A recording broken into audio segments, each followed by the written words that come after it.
प्यारे दोस्तों, गांव देहात का एक नौजवान गांव से बाहर एक फैक्ट्री में नौकरी किया करता था। लिहाजा इसे गांव से निकलकर चंद दूर के फासले पर अपनी फैक्ट्री का सफ़र तय करना पड़ता था।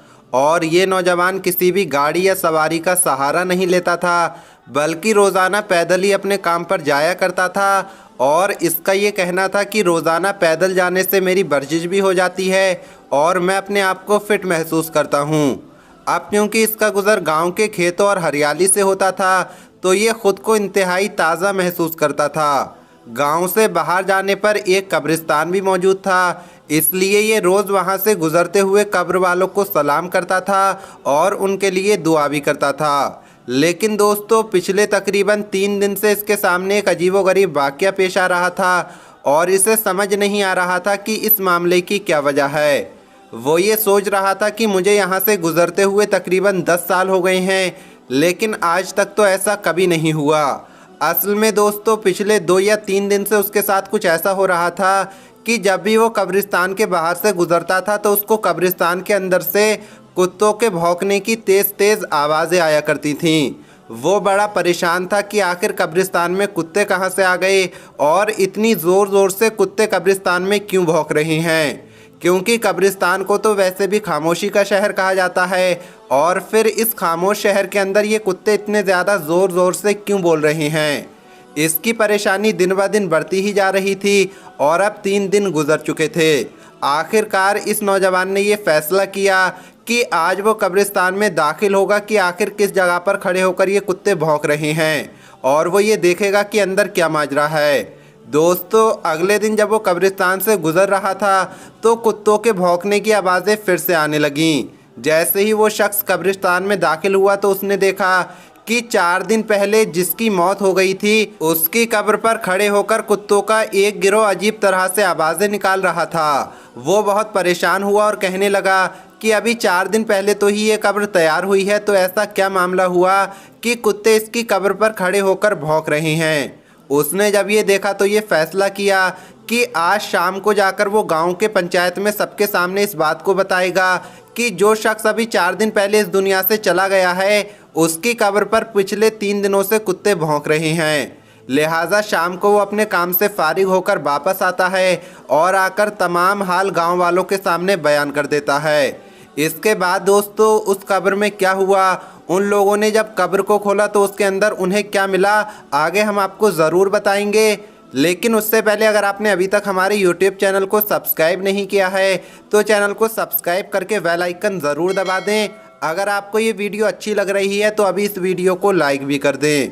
दोस्तों, अब गांव की पंचायत के बड़े बड़े आलिमों और अहले इल्म ने ये फ़ैसला किया कि इसकी कब्र कुशाई करके देखा जाए कि आखिर अंदर क्या मामला है, इसकी कब्र को खोला जाए। इसके लिए पहले तो गांव वालों ने मुर्दे के घर वालों से इजाज़त लेना मुनासिब समझा। चुनांचे ये लोग उसके घर पहुंचे और घर वालों से तमाम हाल बयान कर दिया।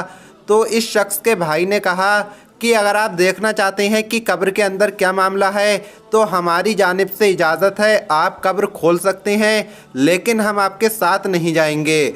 आप खुद अकेले जाकर इसकी कब्र को खोलकर देख सकते हैं। दोस्तों, लोगों के लिए ये तो बड़ी हैरानी की बात थी कि एक भाई अपने ही भाई की कब्र खोलते वक्त वहाँ पर मौजूद नहीं होगा।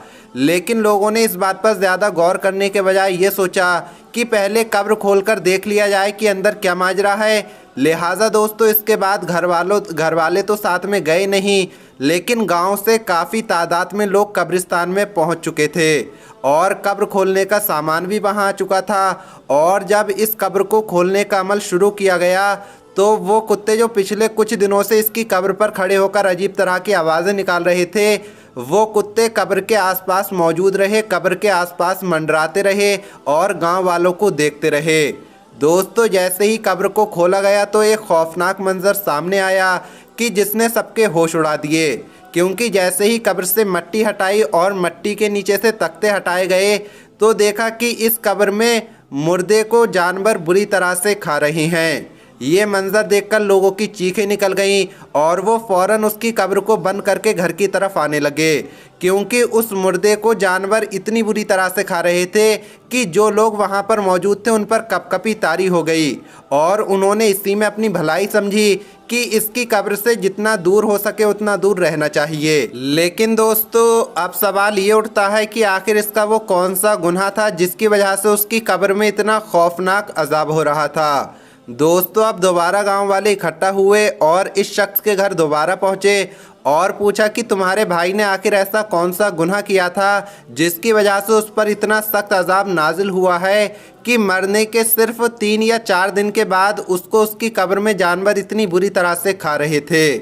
तो उसका भाई कहने लगा कि मैं जानता था कि आपके सामने ऐसा ही कोई मंजर पेश आएगा, इसलिए मैंने आपके साथ जाने से इनकार कर दिया था, क्योंकि मैं इसकी वजह जानता हूँ। लोगों ने सवाल किया कि फिर बताओ आखिर इसकी क्या वजह है। तो इस शख्स ने कहा कि मेरा भाई कोई शरीफ आदमी नहीं था, वो दरअसल एक शराबी आदमी था जो सारा दिन शराब के नशे में पड़ा रहता था। न उसे घर की परवाह थी और न घर वालों की, सिर्फ उसकी ज़िंदगी का मकसद अय्याशी करना था और वो शराब पीकर अपने रिश्तों के मायने भूल जाता था। यहाँ तक कि वो मेरी माँ को गालियाँ देता था और बाप के साथ भी लड़ाई झगड़ा करता था, और जब उसे शराब पीने के लिए पैसे नहीं मिलते थे तो वो ऐसे बदतरीन गुनाह किया करता था जिसके बारे में मैं आप सभी को बता नहीं सकता। ये वो तमाम गुनाह थे जिसकी वजह से उसको कब्र में इतना ख़तरनाक अजाब मिल रहा है, और हम ये जानते थे कि उसका अंजाम इसी तरह का होने वाला है।